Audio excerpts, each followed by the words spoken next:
My name is Kelen Capener, and I play in the story so far, and this is Windows Down magazine.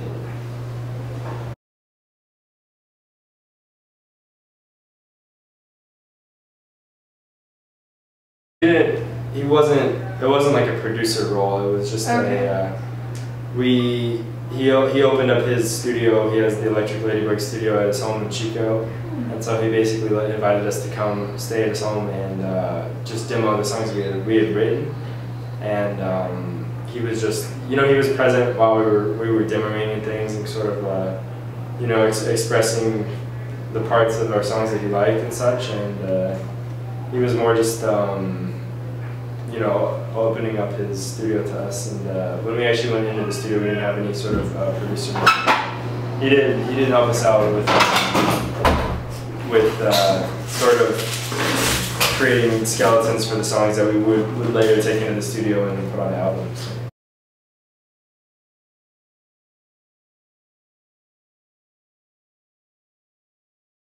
He's just good at what he does, and we have a good working relationship, so it's not like, I guess when you record an album, you want to just go in and focus on recording the album and the songs and not establishing, I guess, a new working relationship with somebody. So it's almost easier when you're already comfortable with someone and the product that they are able to create with you. It's easier to just go in and focus on the music instead of going into an entirely new environment and working with someone you don't know and trying to get past that before you can, really focus on it.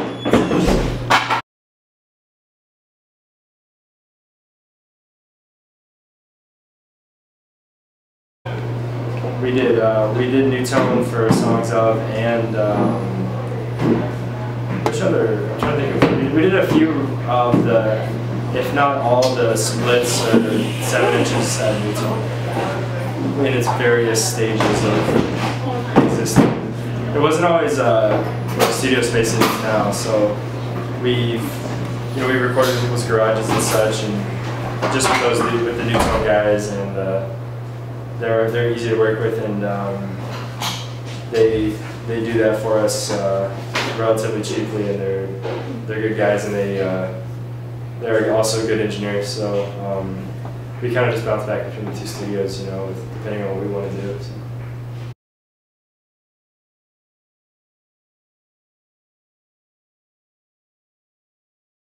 Nah, I don't like LA, so I'm just kidding. I mean, we're not, as far as I don't know if you're just saying like recording or moving. Yeah, recording now.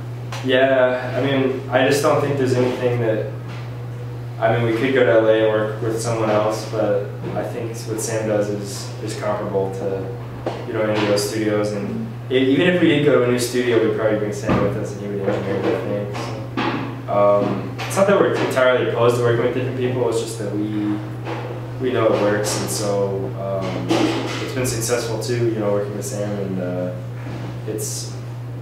he's very forward thinking as far as the way he captures sound and the way he implements new gear into his recording studio. So every time we go with him, it seems like we've tried to step up what we're doing, and he's done the same thing.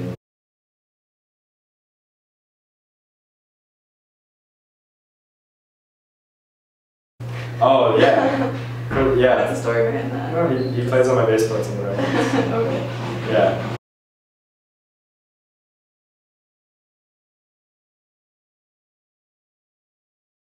The funny thing about the first song is, it kind of introduces the new record, right? But I'm just thinking right now about that riff in the bridge, that part. That's a riff we've had since we wrote the second album. So it's funny because it just never had a place, and then it's just sort of, maybe it's ironic that it found its place on the first song in the new album, in the bridge. So that's cool.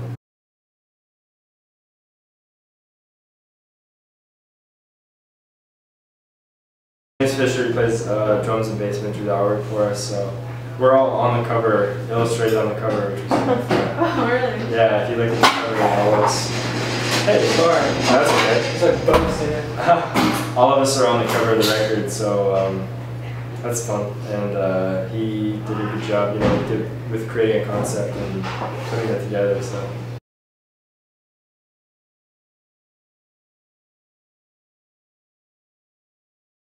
We were sort of like do your own thing, because he had illustrations he'd already done, but we kind of gave him a little bit of a direction. We showed him a Neil Young cover, Zumba or something. Yeah. Zumba was the name of the album, and we gave him that, and then he kind of created his own version of that. Yeah, we've never really done photographs. You know, the first album was illustrated by Cody. He sings in Saber Zombie.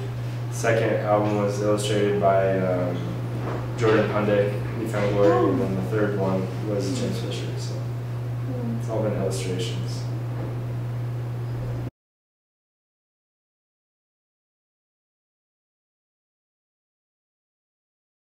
I don't know. I mean, you guys know I love the Matches.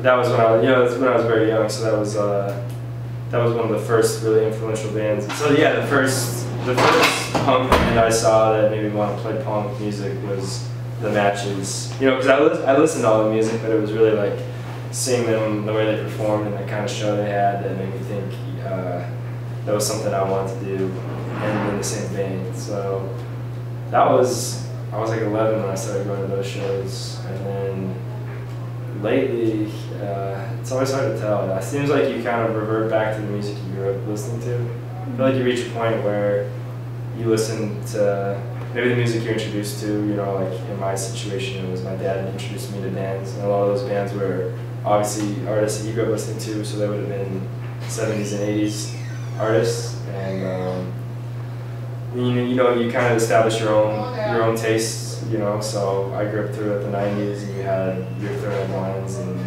whatever else, your Blink-182s and Green Days and all that. So that was sort of the second wave of influence, and now it's sort of it's conflicting, because it seems like it's harder to find new music, because once you've established your preference for music, it seems that all the bands that you grew up listening to that fulfilled that preference have evolved into something else. Because music typically caters to a younger crowd, and so you know, they're always being introduced to new developments of music, or you know, in this instance, you know, like pop punk music is cyclical. It's something that's kind of come back. So you know, you get these sort of second waves of artists and things coming back through. So it's hard to find the artists you really like. At a certain point in your life, I feel so like you kind of revert back to the older artists you listen to. In my case, I listen to a lot of the bands my dad actually listened to. So I don't know. I don't really listen to. I can't say I really listen to a lot of new bands. So maybe I should be better with it. Otherwise, the classic.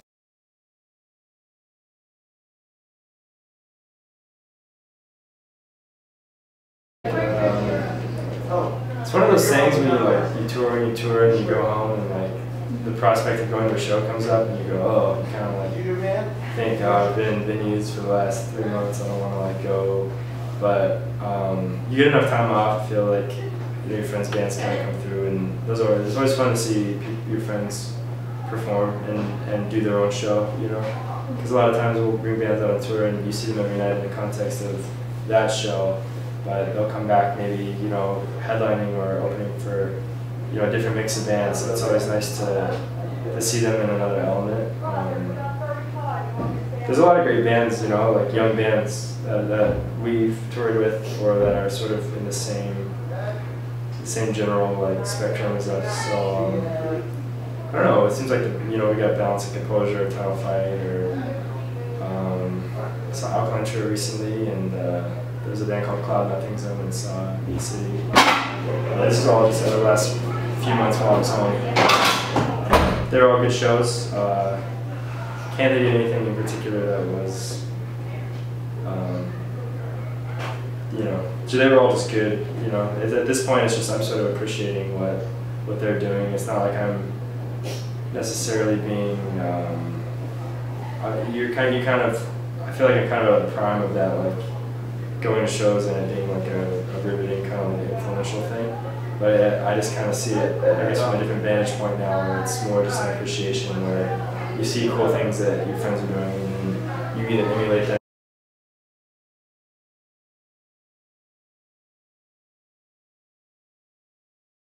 Oh, that was just a joke. That was a joke.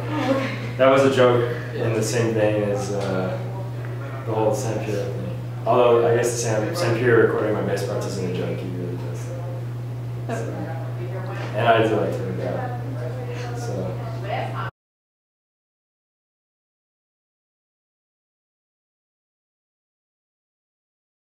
I used to write for some people hate. I need to start writing for them again. It was just like a matter of content, I guess. Like, I think I reached a point where I just, you know, obviously Stuff Your Way has an audience, but we have one too. So you don't want to write things that are gonna. It's hard when you're a representative for a group of 5 guys, you know, because if I say something and it gets taken the wrong way, then it shadows everyone that's in our band. So it's not that I'm necessarily trying to be offensive. It's just like with Stuff You Hate, it's like it's satirical, and you know, it's a commentary on bands and what's popular at the moment, and sort of making fun of it, and you know, in good jest, which I think a lot of people, though, with how it's very padded, like maybe it's always been this way, but it seems like, at least with Twitter and things, like you kind of have to be careful with what you say, because even if it's like a little bit sensitive and it gets taken in the wrong way, it's like people really can come at you at all angles about little things. So, you know, I think the way kids are growing now, it's a much more, and it's not that it's a bad thing. It's just people maybe are more sensitive to a lot of. They're just more ethical in general, and I'm not saying that I would be writing things that are unethical. It's just like they're very astute at, you know, anything they might deem as bullying, they would sort of watchdog. You know what I mean? And that's the thing, is with Stuff You Hate, it's not that you're bullying them, you're just making fun of them like you would a friend, you know. So. But again, it can be taken the wrong way, so you have to be very careful with how you do it. So I need to do that again. I did write a little thing for AP as well. That was a long time ago. It was about best buddies. And that was, you know, so. Speaking of ethics, we should volunteer for best buddies, because there's people in need that need you.